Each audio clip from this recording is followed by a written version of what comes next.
Jin opened his eyes to a cold metal surface beneath his back. His head pounded, and his vision swam with blurry shapes and unfamiliar lights. The air smelled clean, too clean, with a hint of something sweet he couldn't place. Movement detected in Specimen X, a soft voice said somewhere to his left. Jin tried to sit up but couldn't move.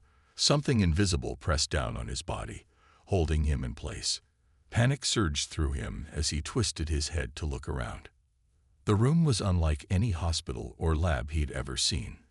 The walls curved smoothly, made of some pale material that seemed to glow from within. Strange machines blinked and hummed nearby, connected to him by thin, translucent tubes. 4 figures stood watching him. At first glance, they looked like women. But as his vision cleared, Jin realized they weren't human at all. They had the general shape of human females, but their skin glowed faintly with an inner light.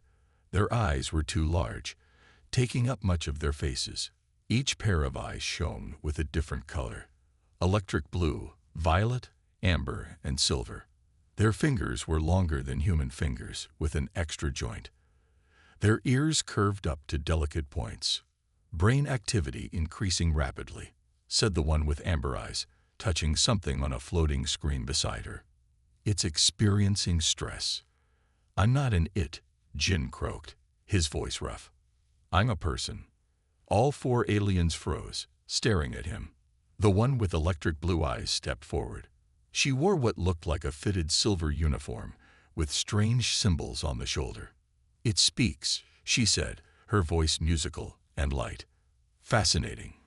Record all vocalizations." She leaned closer to Jin. "Can you understand us, Specimen X?" "My name is Jin," he said firmly, despite his fear. "Where am I? Who are you people?" The aliens looked at each other, making quick hand gestures Jin couldn't understand. The one with blue eyes seemed to be in charge. "I am Chief Researcher Ha," she said finally. "You are aboard our research vessel. We found your damaged craft floating in deep space. You were the only survivor." Jin's mind raced. The last thing he remembered was piloting his cargo ship through the asteroid belt. There had been a warning light, then a sudden jolt.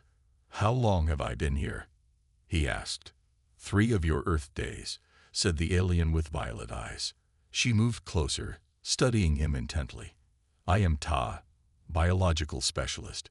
Your physiology is remarkable." "Please let me up," Jin said, trying to keep his voice steady. Ah made a gesture, and the invisible pressure holding Jin down vanished. He sat up slowly, feeling dizzy. He was wearing some kind of thin, metallic fabric that covered his body like a second skin. The room spun slightly before settling.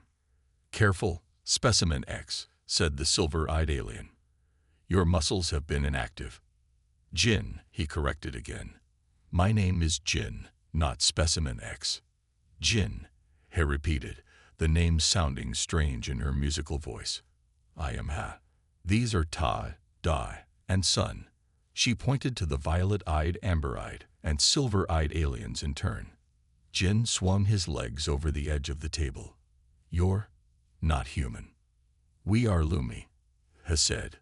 "We have never encountered a human before. You are the first of your kind we have studied." "Studied?" Jin felt a chill. "I'm not a lab rat." The one called Day tilted her head. "This term is unfamiliar. What is a lab rat?" "An animal used for experiments," Jin explained. "Look, I appreciate you saving me, but I need to contact Earth. People will be looking for me." The 4 Lumi exchanged glances again. "That may be difficult," Sun said, her silver eyes blinking rapidly. "We are currently 17 light-years from your solar system." Jin felt the blood drain from his face. 17 light-years. "That's impossible. I was just in the asteroid belt." "Your craft showed signs of passing through what we believe was a spatial anomaly," Hill explained. "We detected the radiation signature and investigated. That's how we found you." Jin tried to stand, but his legs buckled. Ta moved forward with surprising speed, catching him before he hit the floor. Her touch was warm, warmer than human skin, and he could feel a slight vibration, as if her cells hummed with energy. "Your body needs time to recover," she said, helping him back onto the table. "The stasis field preserved your life, but your muscles have weakened." Jin looked around the lab again, noticing details he'd missed before. The technology was like nothing he'd ever seen. Devices floating without support, screens made of light rather than physical materials, and tools that seemed to change shape as the aliens used them. "What do you want from me?" he asked quietly. He considered him for a moment. "Knowledge," she said finally. "We are scientists, explorers. We seek to understand the universe and all its life forms. So I'm just a specimen to study." "You are a sentient being from a species we have never encountered," he corrected. "We wish to learn about you, your biology, your culture, your world. In return, we can offer knowledge of our own." Jin took a deep breath. "And if I want to go home?" "We will return you," he said. "Once we complete our studies and our ship repairs. Both will take time." Jin wasn't sure if he believed her, but he didn't have many options. He was alone among aliens, light years from Earth, in a ship filled with technology he couldn't understand. "How long?" he asked. "Perhaps 3 of your Earth months," Sun answered. "Our drive system was damaged when we investigated the anomaly that brought you here." Jin nodded slowly. "Okay, I'll cooperate with your research, but I have conditions. I want to be treated as a person, not a specimen. I want freedom to move around, not be trapped in this lab. And I want to learn about you too." The 4 Lumi scientists looked at each other, seeming to communicate silently.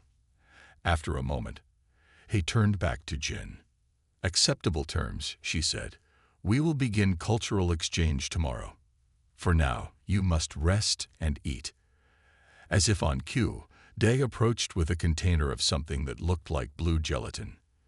"This should be compatible with your digestive system," she said, offering it to him. Jin took the strange food, realizing suddenly how hungry he was. As he ate, he watched the alien scientists watching him. They were clearly fascinated by every move he made. He was a human alone among the stars, in the care of aliens who saw him as a scientific curiosity. But as he met his electric blue gaze, he saw something more than clinical interest there. Perhaps, he thought, there was hope for understanding between their kinds after all. Jin woke on his 7th day aboard the Lumi research vessel feeling stronger than before. The strange blue food they fed him seemed to be working well with his body. He sat up on the sleeping platform they had provided in a small room connected to the main laboratory. At least he wasn't sleeping on the examination table anymore. The door slid open with a soft hiss, and Hay entered, carrying something in her hands. "Good morning, Jin," she said. Her pronunciation of his name had improved over the past week. "I have made something for you." She held out a small silver device about the size of a coin. "This will help us communicate better. It analyzes speech patterns and adjusts accordingly." Jin took the device carefully, like a translator. "Yes," he said. "Place it near your ear." Jin did as instructed, and the device adhered gently to his skin. Immediately, the musical quality of Ha's speech changed, becoming clearer and more precise. "Can you understand me better now?" she asked. Jin nodded, surprised. "Your voice sounds different. The device is working," he said, looking pleased. "It translates the subtleties of our language that your ears cannot naturally detect." Tai entered the room, carrying a tray of medical instruments. She seemed startled to see Jin sitting up. "The human is awake early today," she said. With the translator, Jin could now hear undertones in her speech that suggested both curiosity and caution. "His name is Jin," he reminded her. "We agreed to use his designation." Ta nodded. "Yes, Jin. I would like to examine your cellular regeneration today. Your healing rate is remarkable." Jin stood up slowly. His muscles felt less shaky today. "Why are you so interested in how I heal?" "Lumi healing is different," Tai explained, leading him to the main lab. "We heal more slowly, but can regenerate more complex tissues. Your body prioritizes speed over complexity. In the lab, Sun and Dai were already working at floating consoles. They looked up as Jin entered, their large eyes widening slightly. The Jin is moving without assistance, Sun noted, her silver eyes blinking rapidly. I feel stronger, Jin explained. How long until I can see more of the ship? The four scientists exchanged glances. Jin had learned to recognize this as their way of silently communicating. Perhaps today, he said finally. A brief tour of the immediate area. But first, Tai must complete her examinations. Jin sat on the exam table as Tai waved various instruments over his body. Unlike human doctors, she never needed to draw blood or take samples. Her devices seemed to gather information without breaking his skin. Your bone density is much higher than ours, she commented. But your muscles are remarkably similar in structure, despite being denser. What about you? Jin asked. How are Lumi different from humans, besides the glowing skin and eyes? Ta seemed surprised by his question. We have never been studied by another species before. After a moment's consideration, she extended her arm. Observe. Jin watched as her skin's faint glow intensified slightly. Beneath the surface, he could see a network of fine lines, like veins, but with a distinct pattern. Our circulatory system, Tai explained. We carry photosynthetic compounds in our blood, allowing us to absorb energy from light. You can photosynthesize? Jin asked, amazed. Like plants on Earth? Not entirely, Ta said. We still consume nutrients, but we can supplement with light energy when needed. It evolved as our homeworld orbits a highly variable star. After the examination, he led Jin out of the laboratory for the first time. The corridor outside curved gently, with the same smooth, pale walls that seemed to glow from within. The ship is alive, Jin said suddenly, running his hand along the wall. He looked at him with surprise. Not alive as you understand it, but also not entirely mechanical. It is a biotechnological construct. Jin followed her through the corridor, noting how the lights brightened slightly as they approached and dimmed after they passed. The ship responds to you. To all Lumi, he explained. It senses our bioelectric fields. She paused. Interesting. It appears to be responding to you as well, though differently. They continued the tour, passing several chambers where other Lumi worked. Jin counted 12 others besides his 4 scientist handlers. They all paused in their tasks to stare at him with undisguised curiosity. In what appeared to be a central gathering area, he introduced Jin to the ship's captain, a Luma with dark purple eyes named Mai. So this is the human, Mai said, circling Jin slowly. He speaks highly of your intelligence and adaptability. Jin straightened his posture. Thank you for rescuing me. Mai tilted her head. It was not a rescue mission. We detected unusual energy signatures and investigated. She turned to Ha. The repairs proceed slowly. The anomaly damaged more systems than we initially thought. Will that delay our return to Earth? Jin asked, trying to keep the worry from his voice. Possibly, Mai admitted. But I understand Ha has promised to return you home. We will honor that promise. As they left the gathering area, Jin noticed food being prepared in an adjacent room. The scents were unfamiliar, but not unpleasant. What do Lumi eat? He asked. Primarily synthesized proteins and carbohydrates, he explained. Though we supplement with light, as Tai explained. Your diet requires more variety and specific nutrients we've been replicating. Back in the laboratory, Dai was waiting with what looked like a series of images floating in the air. I have been studying the data fragments from your ship's computer, she said. I would like to understand more about Earth culture. The images were pieces of videos and photos from Jin's personal files. Pictures of cities, mountains, oceans, and people. Your world has remarkable diversity, Dai said, both biological and cultural. How do you maintain cohesion as a species with such differences? Jin laughed. then saw she was completely serious. We don't always. Humans fight a lot, actually. We have many different countries, languages, and beliefs. This seemed to puzzle all four scientists. Lumi are more uniform, Sun explained. We have regional variations, but our society values consensus and cooperation above individual expression. Is that why you all work together so seamlessly? Jin asked. It is our nature, He said, just as questioning and individuality seem to be yours. Later that evening, Jin sat with the scientists while they ate their strange, glowing food, and he had his blue gelatin. The translator helped him understand their discussions about ship repairs, research projects, and observations about him. Tomorrow, He said as they finished, we would like you to demonstrate human problem-solving. Sun has prepared several tests. Jin nodded. I have a suggestion. Instead of just studying me, why don't we exchange knowledge? I'll teach you about humans if you teach me about Lumi. This proposal caused another moment of silent communication among the four. Acceptable, He finally said. A mutual exchange would be efficient. As Jin returned to his sleeping room that night, he realized something had changed. The scientists were beginning to see him not just as a specimen to study, but as a person to understand. And he was beginning to see them not as alien captors, but as curious beings not so different from humans in their thirst for knowledge. He touched the translator near his ear and smiled. Breaking the language barrier was just the first step toward something more important. Breaking the barrier of understanding between two very different species. Jin sat cross-legged on the floor of what the Lumi called their knowledge chamber.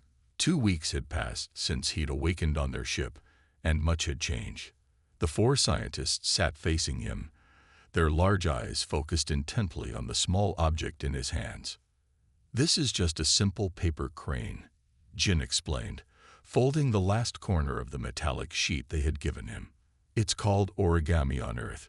We fold paper into different shapes, usually animals.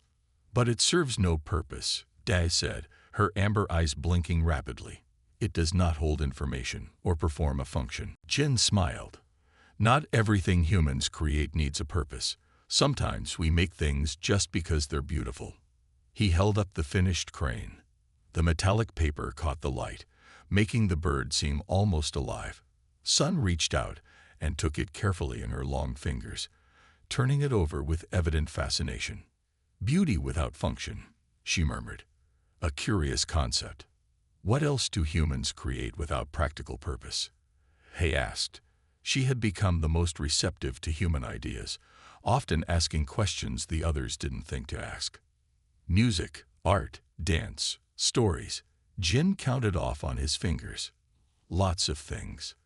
Show us music, Tai requested. Jin thought for a moment, then began to hum a simple melody. The Lumi leaned forward, their skin glowing slightly brighter with interest. When he finished, they remained silent for several seconds. The vibrations follow a pattern, Sun observed, but not a mathematical one I recognize. Music isn't about math, Jin said. It's about feeling. Feeling, He repeated, as if testing the word. Would you teach us more about human feelings? Jin had noticed that the Lumi expressed emotions differently than humans. They were not emotionless, as he had first thought, but their expressions were subtle, a slight brightening of their skin, a change in the color intensity of their eyes, small movements of their long fingers. Humans have many feelings, Jin began. Happiness, sadness, fear, anger, love. Love, Dai interrupted. This concept appears frequently in the data fragments from your ship. It seems central to human existence, yet remains poorly defined. Jin laughed. That's because love is complicated. It's caring deeply about someone else, wanting them to be happy, even putting their needs before your own. The scientists exchanged glances in their silent communication way. Lumi have pair bonds, He explained, but they are based on genetic compatibility and shared research interests. That sounds more like what we would call arranged marriage, Jin said. Don't you ever just feel drawn to someone, want to be near them? The four scientists looked confused, and Jin decided to change the subject. What about Lumi art? Do you create anything just to be beautiful? Now it was Sun's turn to stand. She moved to a panel on the wall, touched it, and the room darkened. With a wave of her hand, the air filled with floating points of light that swirled and danced around them. Light sculptures, she explained. They follow mathematical principles but have no purpose except to please the eye. Jin watched, entranced, as the lights formed complex patterns around him. "It's beautiful," he said sincerely. Sun's skin brightened noticeably at the compliment. Later that day, Jin sat with Tai in what passed for the ship's medical bay.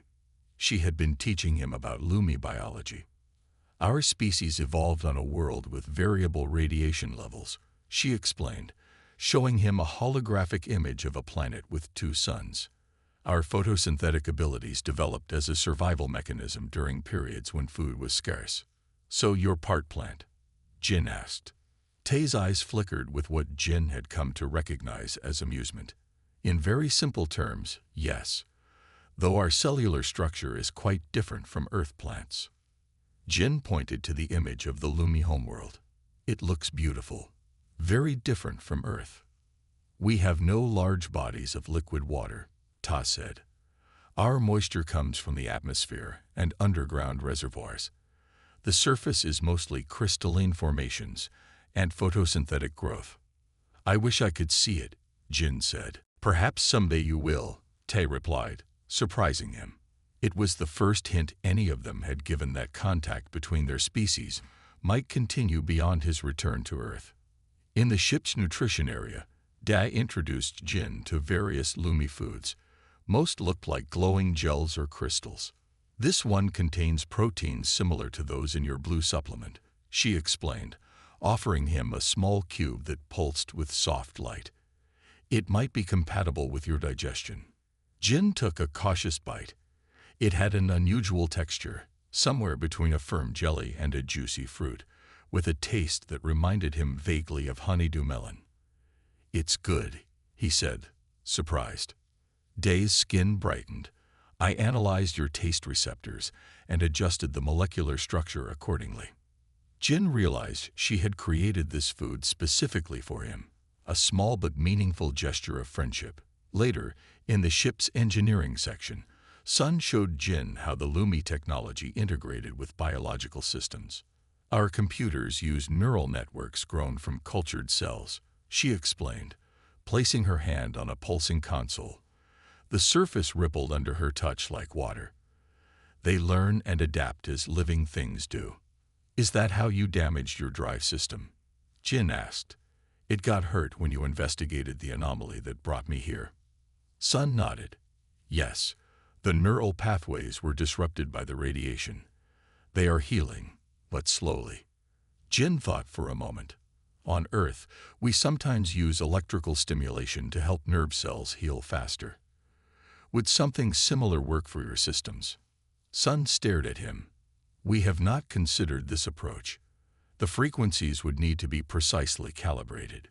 She trailed off, already working through the problem in her mind.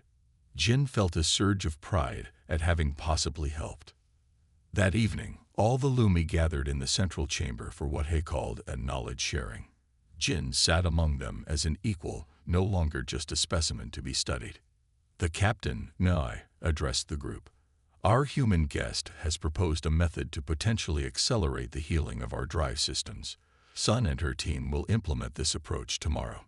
The Lumi turned to look at Jin, their skin glowing with what he now recognized as approval. "Jin has also shared many aspects of human culture with the research team," he added. "These insights suggest humans and Lumi could benefit from continued exchange after his return." Jin felt a warmth spread through his chest. In just 2 weeks, he had gone from frightened captive to respected contributor. The aliens who had once called him Specimen X now valued his ideas and culture. As the meeting ended, an alarm suddenly blared through the ship. The Lumi tensed, their skin dimming in what Jin had learned was their expression of concern. "Engine core destabilizing," announced a calm voice from everywhere and nowhere. Critical failure imminent. The Lumi moved quickly to stations around the room. Jin caught his eye across the chamber. "What can I do to help?" he called. Before she could answer, the lights flickered and the ship shuddered violently. Jin was thrown to the floor as the room plunged into darkness, illuminated only by the glowing skin of the frightened Lumi. "Emergency power activating," said the ship's voice as dim red lights slowly came on. The Lumi moved quickly around the central chamber, their skin glowing brightly in the darkness like living lanterns. Jin pulled himself up from the floor, wincing at a sharp pain in his shoulder. Captain Mai stood at the main console, her purple eyes intense as she studied the displays. "The radiation shield has failed completely," she announced. "The drive core is leaking Cassara particles into Junction 7. "Can we seal it off?" asked Ha, moving to stand beside the captain. "The override controls are in Junction 7, Sun replied, her silver eyes wide with concern. "Someone would need to physically access the panel." "That's not possible," Ta said firmly. "Cassara radiation would kill any Lumi within minutes." Jin stepped forward. "What about me? Would it affect humans the same way?" The room fell silent as all the Lumi turned to look at him. "Unknown," Ta said after a moment. "Your biology is different, but such exposure would likely be harmful." "But not immediately fatal," Jin pressed. "Possibly not," Tai admitted, "but I cannot recommend." "I'll do it," Jin interrupted. "Just tell me what needs to be done." The ship shuddered again, and several displays flickered. "We had 11 minutes before core breach," Sun reported. "After that, the ship will be destroyed." Captain Mai studied Jin's face. "Are you certain, human? This is not your ship or your people." Jin met her gaze steadily. "You saved my life. Now let me help save yours." After a quick discussion, they equipped Jin with what protection they could improvise. A suit made of a thin metallic fabric and a small device to guide him to the right controls. "The radiation will make you feel sick very quickly," Ta warned as she helped him put on the suit. "You may experience dizziness, nausea, and confusion. You must complete the task before these symptoms become severe." Hev approached with a small vial of glowing blue liquid. "This may provide some protection for your cells," she said, her voice tight with worry. "It works for Lumi, but—" "I'll take my chances," Jin said, drinking the liquid. It tasted bitter and made his tongue tingle. Sun gave him final instructions on how to reset the system. "The panel looks like this," she said, showing him a hologram. "You must enter this sequence exactly." Jin nodded, memorizing the pattern. "I understand." He walked with him to the sealed door that led to Junction 7. Her skin glowed with an intensity he hadn't seen before. "Jin," she said softly, "your willingness to risk yourself for us. This is what you meant by love." Jin smiled. "Part of it, maybe. I'd call this friendship." His eyes seemed to glow brighter. "Then we are friends." Sun's voice came over the communication system. 9 minutes to core breach." "I'd better go," Jin said. He took a deep breath as he opened the sealed door. The corridor beyond glowed with an eerie purple light. As soon as Jin stepped through, he felt the radiation, a strange tingling on his skin that quickly became a burning sensation. The air itself seemed to shimmer. "Turn left at the first junction." Sun's voice guided him through his communication device. "The control panel is 15 meters ahead." Jin moved as quickly as he could, but his legs already felt heavy. The burning on his skin intensified, and sweat broke out across his forehead. By the time he reached the control panel, his vision was starting to blur. "I'm at the panel," he gasped, fighting a wave of nausea. "Enter the sequence," Sun instructed. "Start with the blue circle, then the 3 triangles in descending order." Jin's hands shook as he touched the glowing symbols. The panel responded sluggishly, or perhaps it was his own reflexes slowing. He blinked hard, trying to focus. 7 minutes to core breach," said the ship's voice, sounding distant now. Jin continued entering the sequence, fighting against the growing pain and confusion. His fingers felt numb, and he had to concentrate on each movement. The center square next, Sun prompted, then the outer ring. Jin touched the square, but nothing happened. He tried again, pressing harder. "The panel's not responding," he said, his voice hoarse. "The neural network may be too damaged," Sun replied, her voice tense. "You'll need to reset it manually. There's a small access port beneath the panel." Jin knelt down, feeling as if his body weighed 3 times normal. He found the access port and pulled it open, revealing a tangle of what looked like glowing fibers. "I see it," he said. "What now?" "Look for the main junction, a bright node where multiple fibers connect." Jin spotted it, a pulsing knot of light about the size of his thumb. "You need to stimulate it with an electrical charge," Sun explained. "Your idea from earlier, about using electrical stimulation to heal neural pathways." Jin almost laughed despite the pain. His own suggestion had come back to save them. But how could he create an electrical charge? Then he remembered something Tai had told him about human biology. "Lumi are sensitive to bioelectrical fields," she had said. "Yours is quite strong compared to ours." Jin placed his hand directly on the neural junction, concentrating as hard as he could, imagining energy flowing from his body into the ship's systems. For a moment, nothing happened. Then the fibers began to pulse more strongly, and the junction brightened. Above him, the control panel suddenly lit up fully. "It's working," Sun exclaimed. "Complete the sequence quickly." With renewed determination, Jin stood and finished entering the pattern, each symbol lighting up as he touched it. When he pressed the final one, the purple glow in the corridor dimmed noticeably. "Radiation shield restored," announced the ship's voice. "Drive core stabilizing." A cheer came through his communication device, the sound of the Lumi celebrating. Jin smiled weakly, then his legs gave way beneath him. The last thing he saw before darkness claimed him was the corridor returning to its normal lighting. Jin woke to find himself in the medical bay. Ta stood over him, waving one of her instruments across his body. All 4 of his scientist friends were there, watching him anxiously. "How long was I out?" Jin asked, his voice scratchy. 6 hours, Tai replied. "Your body experienced significant radiation exposure. But you're healing," he added quickly. "Faster than we expected. Your cellular regeneration is truly remarkable." Jin tried to sit up but felt too weak. Sun stepped forward, helping to adjust his position. "You saved the ship," she said simply. "Without your actions, we would all have perished." "How did you know your bioelectrical field would work on our neural networks?" Dai asked, her amber eyes wide with curiosity. Jin managed a small smile.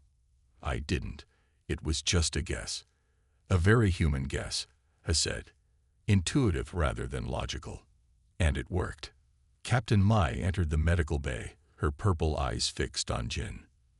The other Lumi straightened respectfully. "Human. Jin," Mai corrected herself.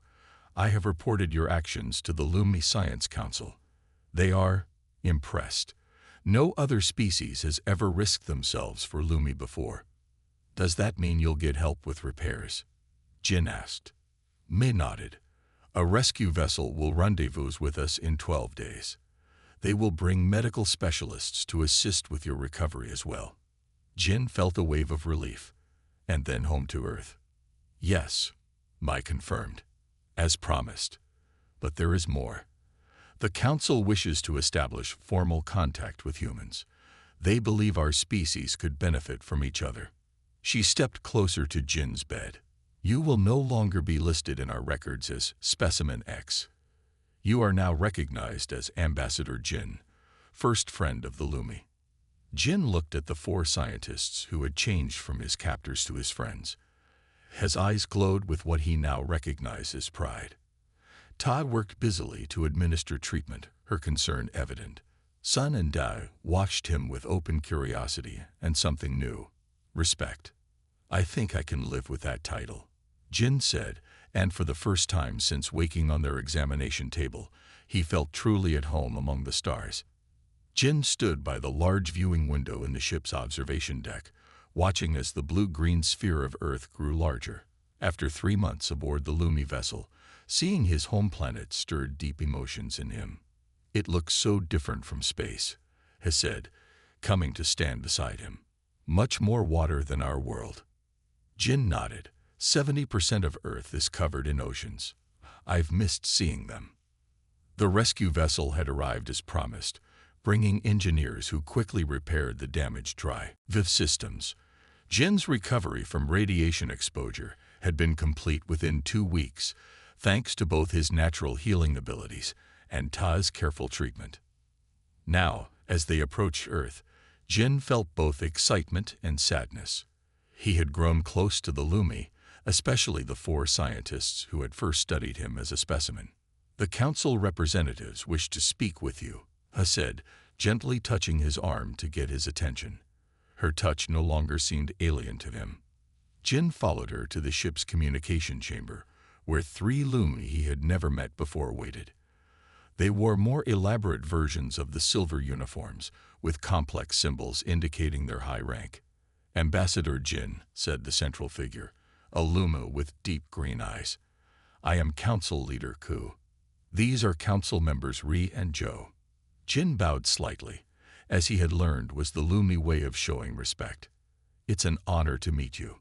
"The honor is ours," Ku replied. "Your actions have opened a new chapter in Lumi history.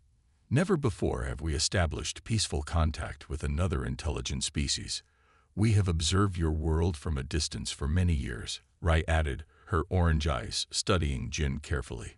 "But we hesitated to make contact, unsure how humans would respond to our presence. Some will be afraid," Jin admitted honestly, "but many will be excited to meet you." "Fear is a natural response to the unknown," Zhou said. His blue eyes reminded Jin of Ha's. "But knowledge can replace fear. This is why we propose a cultural exchange program." Ku nodded. "We would like you to continue as our ambassador. Help us understand humans, while selected Lumi representatives learn about Earth." Jin thought about this proposal. 3 months ago, he had been a simple cargo pilot. Now he was being asked to represent humanity to an advanced alien civilization. "I would be honored," he said finally. "But I'm not a diplomat or a scientist. There are others on Earth better qualified." "Perhaps," Ku acknowledged. "But you have already proven yourself capable of building understanding between our species. No human qualification can match that experience." After the meeting, Jin returned to his quarters to prepare for arrival. The Lumi had provided him with Earth clothes to replace the metallic fabric he had worn for months. As he changed, Sun entered his room, carrying a small device. "A gift," she said, placing it on the table. "It contains all the knowledge we have shared with you, plus access to our scientific database." Jin picked up the device, which fit comfortably in his palm. "Thank you. This will help Earth scientists understand your technology." Sun's skin brightened with pleasure. "And this," she added, placing something else beside it, "is a personal gift." It was the origami crane Jin had made weeks ago, now preserved inside a small crystal cube. Jin felt a lump in his throat. "I will treasure it," he said. Day visited next, bringing a final meal of the blue gelatin that had sustained him during his time aboard. She had modified it over the months to be more appealing to his taste. "I have studied your Earth foods," she said as they ate together. "So many varieties. I look forward to experiencing them directly." "You're coming to Earth?" Jin asked, surprised. "I will be part of the first contact team," Da confirmed. "My specialty is cultural analysis, after all." Jin smiled. "You'll love it. Just wait until you try ice cream." Tai arrived as Dai was leaving. The medical specialist carried a small vial of luminescent liquid. "A final check before planetfall," she said, scanning Jin with her instruments. "Your body shows no lasting damage from the radiation. Remarkable resilience." "Thanks to your treatment," Jin said. Tai's skin dimmed slightly in what Jin had learned was their version of a blush. "I have a request," she said.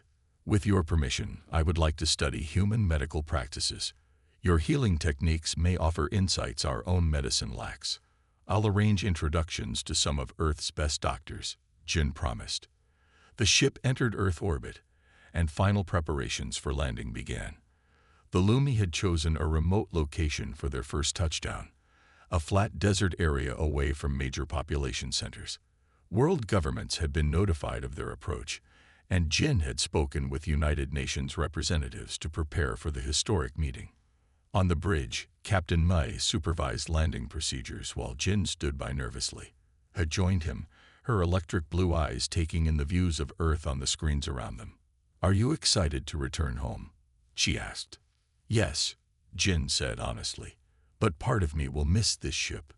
And all of you." Has skin brightened. "This is not an ending, Jin. It is a beginning." The ship descended through Earth's atmosphere, its advanced technology making the journey smooth despite the planet's thick air. Through the viewing ports, Jin could see the desert floor approaching. In the distance, a cluster of vehicles waited. The welcoming committee. "Final approach," Nye announced. "Touchdown in 30 seconds." Jin took a deep breath. In moments, he would be the first human to officially welcome an alien species to Earth. The weight of that responsibility pressed on him. I seemed to sense his tension. "You taught us about friendship," she said quietly. "Now you can teach your people the same."